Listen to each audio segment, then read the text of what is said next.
Wake up, America. Are you seriously gonna vote for Donald Trump again? Every time I turn on the news, I'm shouting at the screen like it's a horror movie. Don't go in there, America! Leatherface is in there, America! This is the man who called climate change a hoax, all of this with the global warming and that, a lot of it's a hoax. It's a hoax. made fun of disabled reporters, and suggested injecting bleach as a cure. What the is wrong with us? Seriously? Hello, folks, and welcome to another episode of Worst Case Donald. Today, Leslie Jones exposes Trump for the loser he really is. I mean, we're talking about a guy who once said that windmills cause cancer, claimed he could shoot someone on Fifth Avenue and not lose votes, where I could stand in the middle of Fifth Avenue and shoot somebody and I wouldn't lose any voters. and referred to African nations as shithole countries. Don't even get me started on nuking hurricanes either. It's like the world's worst reality TV show, except this time the stakes are terrifyingly real. Now, here's why Leslie Jones is begging America not to vote for that man again. Leslie isn't holding back when it comes to warning about the potential disaster of another Trump presidency. This is like a movie where you see the disaster coming from a mile away and nobody is stopping it.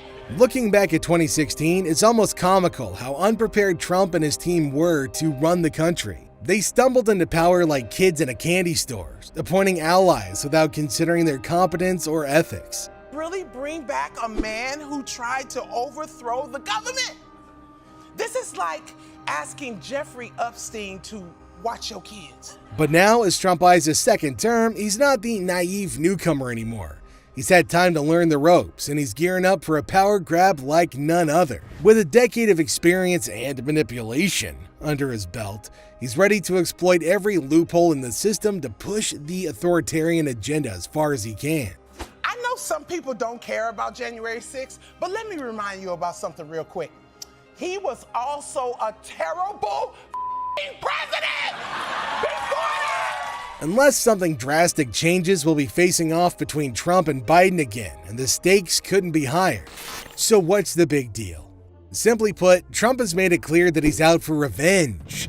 He wants to turn the Justice Department into his personal vendetta machine, appointing loyalists to hunt down anybody he sees as an enemy. His hit list includes Biden, Garland, Wray, and a lot more. It's kind of like a twisted show where the president plays judge, jury, and executioner. The thing that gets me the most is there are people who are saying we're worse off than we were in 2020. In 2020, we didn't even have toilet paper. But it doesn't end there either. Trump's revenge plans are detailed and sinister. This guy is not just targeting political opponents, he's going after former allies who crossed him. The level of hatefulness in this guy is off the charts, with Trump utterly fantasizing about using government agencies to settle scores. It's a chilling thing to think about. A president using the justice system to settle personal grudges? What? It's like giving a dictator free rein to silence and crush democracy. What is this, China or North Korea? Leslie's warning is loud and clear. Another Trump presidency would be a nightmare that we might never wake up from. I could go on and on about why it would be a terrible idea to bring back Trump. But you know what? I guess I shouldn't be surprised that America is about to do something that we know is harmful to us. So what could possibly happen if Trump gets another shot at the presidency? Well, for starters, he's gunning for undocumented immigrants. The New York Times revealed last November, saying Trump's got plans to hunt down and boot out millions of undocumented folks every year. And this guy's not playing nice about it either. Trump wants to toss them into detention camps without the usual legal checks and balances. Skipping due process hearings makes it way easier to kick people out of the country. Like, how do you not look at Trump and not see criminal? To bankroll this deportation process, Trump's willing to dip into military funds if Congress doesn't toe the line. Now that's a real head scratcher considering all the other stuff the military needs money for, like defense. But hold up, because there's more to it than that. Trump's cranked up his anti-immigrant talk, telling everybody who will listen that he's gearing up for mass deportations as soon as he's back in power. And he's got his sights set on the so-called bad ones, whatever that means. Then there's the whole military at the border thing. Trump's dreaming big about sending an army down there to lock things down and build even more detention camps. You know, he tried something like this before, but it got shut down for good reasons. Now he's plotting with people who think they can twist the law to make it all seem okay. Leslie's message is clear. Trump's second act could turn into a scary show of force, targeting vulnerable people and pushing legal boundaries.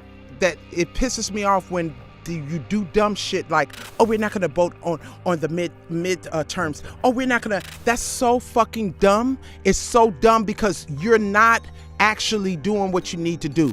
In fact, Trump seems like he won't hold back on anything, including the extreme idea of invading Mexico.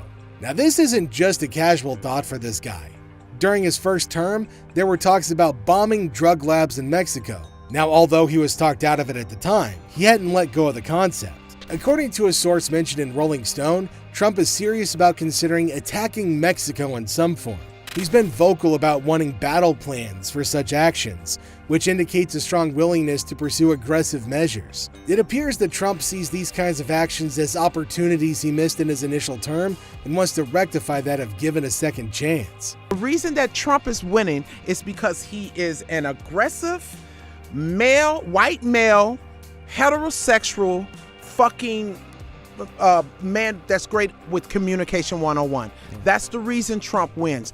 Trump's approach to crime includes some controversial tactics that have raised concerns among many. For instance, he talks about deploying the National Guard into cities whenever he deems it necessary, which some see as an overreach of federal power. Additionally, he supports stop and frisk policing, which has been criticized for disproportionately targeting minorities and violating constitutional rights.